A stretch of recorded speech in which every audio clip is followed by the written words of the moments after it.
राज्यातील सर्व शाळा 16 जून पासून सुरू होणार आहेत, तर वाढत्या तापमानामुळे विदर्भातील शाळा 23 ते 28 जून या कालावधीमध्ये सुरू होणार आहेत. राज्याच्या शिक्षण संचालकांनी ही माहिती दिली आहे. मुंबईच्या मध्य आणि पश्चिम मार्गावरील लोकलच्या मोटरमन केबिनमध्ये सीसीटीव्ही कॅमेरे लावण्याचे निर्देश दिलेत आणि त्यानुसार एकूण 280 लोकलमध्ये कॅमेरे लावले जाणार आहेत. त्यामुळे लोकल चालवताना होणाऱ्या चुका आणि संभाव्य अपघात टाळणं शक्य होणार आहे. नाशिकमध्ये हरवलेल्या महिला व बालकांचा शोध घेण्यासाठी विशेष शोध मोहीम राबवण्यात येते. ही मोहीम 15 मे 2025 पर्यंत सुरू राहील. या मोहिमेचा मुख्य उद्देश हरवलेल्या 18 वर्षांखालील बालकं आणि 18 वर्षांवरील महिलांचा शोध घेणे आहे. पुणे नगर रोडवर वाहतुकीची समस्या सोडवण्यासाठी पुणे ट्रॅफिक पोलिसांनी नो सिग्नलचा प्रयोग सुरू केलाय. या प्रयोगाद्वारे 8 सिग्नल बंद करून त्याला पर्याय म्हणून प्रवाशांना अनेक ठिकाणी युटर्नचे पर्याय उपलब्ध करून दिलेत. तर हा सिग्नल फ्री नगर रोडचा प्रयोग पूर्णतः यशस्वी झाल्याचा दावा ट्रॅफिक डीसीपींनी केलाय. बदलापुरात ऐतिहासिक शिवजयंतीला उत्साहामध्ये सुरुवात झाली आहे. गेल्या 104 वर्षांपासून अक्षय तृतीयेच्या मुहूर्तावर शिवजयंती साजरी केली जाते. यावेळी शिवजयंतीनिमित्त 5 दिवसांची यात्रा भरवण्यात येते. या दरम्यान भव्य मिरवणूकही काढण्यात आली.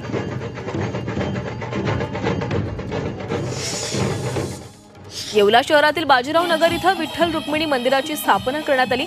या निमित्तानं मूर्ती प्राणप्रतिष्ठा आणि कलश पूजन सोहळा पार पडला. यावेळी भव्य मिरवणूकही काढण्यात आली.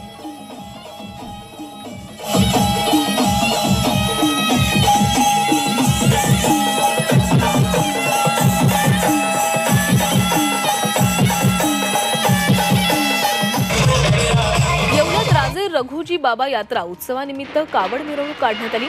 1667 साली राजे रघुजी बाबा यांनी येवल्यामध्ये समाधी घेतलेली होती. तेव्हापासून ही यात्रा उत्साहामध्ये काढली जाते. येवल्यामध्ये परशुराम जयंती उत्साहात साजरी करण्यात आली. यावेळी जयंतीनिमित्त शोभायात्रेचं आयोजन करण्यात आलं. शहरातील मुख्य रस्त्यावरून मिरवणूक काढण्यात आली.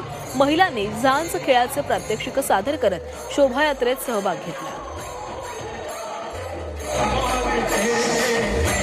येवला तालुक्यातील पिंपरी इथल्या ग्रामीण भागातील विद्यार्थ्यानं 43व्या all India roller relay skating championship स्पर्धेमध्ये बाजी मारली आहे. संभाजीनगरात या स्पर्धेचं आयोजन करण्यात आलेलं होतं.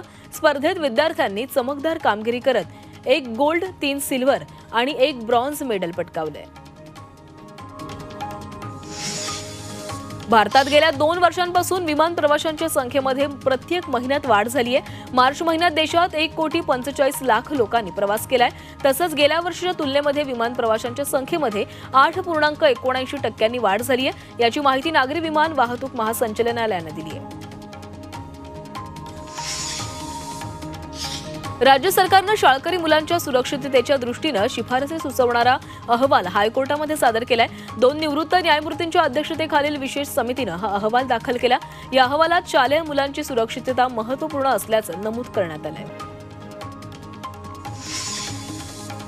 LLB अभ्यासक्रमाच्या प्रवेशासाठी 2 आणि 3 मेला सीईटी परीक्षा होणार आहे. विद्यार्थ्यांना SMS, ईमेल, व्हॉट्सअॅप संदेशाद्वारे याबाबत माहिती देण्यात आली आहे. तसंच विद्यार्थ्यांना त्यांच्या लॉग इन ID मध्ये प्रवेशपत्रही पाठवण्यात आले. नवी मुंबईच्या वाशी पाम बीच मार्गावर नाल्यातील पाणी रस्त्यावर येत आहे. रस्त्यावर पाणी साचत असल्यानं वाहन चालकांना या पाण्यातूनच मार्ग काढावा लागतोय. त्यामुळे नाले सफाई न झाल्याचा आरोप नागरिक करतायत. नाशिकच्या नांदूर मधमेश्वर धरणामध्ये झपाट्यानं पाणीसाठा कमी होतोय. धरणातील पाण्याची पातळी कमी झाल्यानं पंपिंग बंद होण्याच्या स्थितीपर्यंत पोहोचली आहे. याबाबत 16 गावांनी प्रादेशिक समितीनं जिल्हा अधिकाऱ्यांना पत्र लिहून आवर्तन सोडण्याची मागणी केली. राज्यात कमाल तापमानाचा पारा पुढील काही दिवस आणखी वाढणार असल्याचं IMDने सांगितलंय. मध्य महाराष्ट्र मराठवाड्यात उष्णतेचा अलर्ट देण्यात आलाय. येत्या 3 दिवसात मध्य महाराष्ट्र आणि मराठवाड्यात उष्णतेची लाट राहणार असून विदर्भात अवकाळी पावसाचाही अलर्ट देण्यात आलाय. गडचिरोली जिल्ह्यातील अहेरी आल्लापल्ली भागामध्ये गारपिटीसह जोरदार अवकाळी पाऊस झाला. पावसामुळे काही भागामध्ये वीज पुरवठा खंडित झालाय. मात्र वाढत्या उष्ण तापमानापासून नागरिकांना काहीसा दिलासा मिळाला. नांदगावमधील नागासाक्या धरणातून अवैधरित्या धरणातून पाणी उपसा होतोय। धरणात शेकडो विद्युत मोटारी लावून पाणी उपसा केला जातोय। हा उपसा थांबला नाही तर पुढील काळात पाणी टंचाई निर्माण होण्याची शक्यता आहे।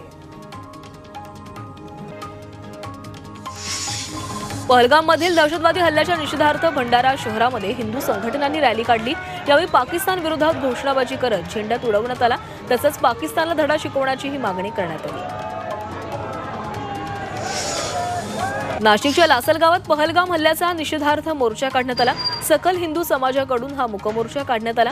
छत्रपती शिवाजी महाराज चौकातून लासलगाव पोलीस ठाण्यापर्यंत हा मोर्चा काढला गेला। पहलगाम दहशतवादी हल्ल्यात मृत्यू झालेल्या व्यक्तींच्या कुटुंबियांना महाराष्ट्र सरकारनं मदत जाहीर केली आहे। मात्र आम्हाला सरकारी नोकरी नको, आम्हाला न्याय म्हणून सरकारनं दहशतवाद्यांना संपवावं अशी मागणी कौस्तुभ गणबोटे यांच्या कुटुंबियांनी केली आहे। राज्य सरकारचं इलेक्ट्रिक वाहनाबाबत नवं धोरण जाहीर झालंय। या नव्या धोरणानुसार नव्या गाड्यांच्या खरेदीसाठी सबसिडी मिळणार आहे। तसंच काही विशिष्ट इलेक्ट्रिक गाड्यांना टोल माफी देण्याचा निर्णय राज्य मंत्रिमंडळाच्या बैठकीत घेण्यात आलाय। याबाबत मुख्यमंत्री देवेंद्र फडणवीस यांनी माहिती दिली आहे। पीक विमा योजनेत अनेक घोटाळे झालेत। मात्र SIT अहवालानंतर दोषींवर कारवाई केली जाणार असं आश्वासन मुख्यमंत्र्यांनी दिलेलं आहे। पीक विम्यात हजारो कोटींचा गैरव्यवहार केल्याचं फडणवीस म्हणाले। मुंबई अहमदाबाद बुलेट ट्रेनचं काम वेगानं सुरू असून हा प्रकल्प 2028च्या अखेरपर्यंत कार्यान्वित होईल अशी माहिती मुख्यमंत्री फडणवीसांनी दिलेली आहे। राज्यांमध्ये मोठ्या प्रमाणावर पायाभूत सुविधांच्या विकासाची कामं सुरू आहेत। या संपूर्ण विकासाच्या इकोसिस्टीममुळे राज्यात मोठ्या प्रमाणावर गुंतवणूक होत असल्याचं फडणवीसांनी सांगितलंय।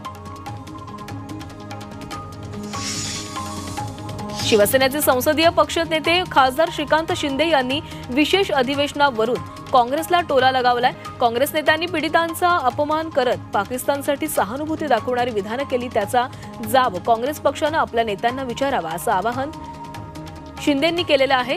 काँग्रेस नेत्यांची अशी वक्तव्य केवळ राजकीय अपरिपक्वता नाही तर पंडितांच्या जखमांवर मीठ चोळणं असल्याचंही ते म्हणाले।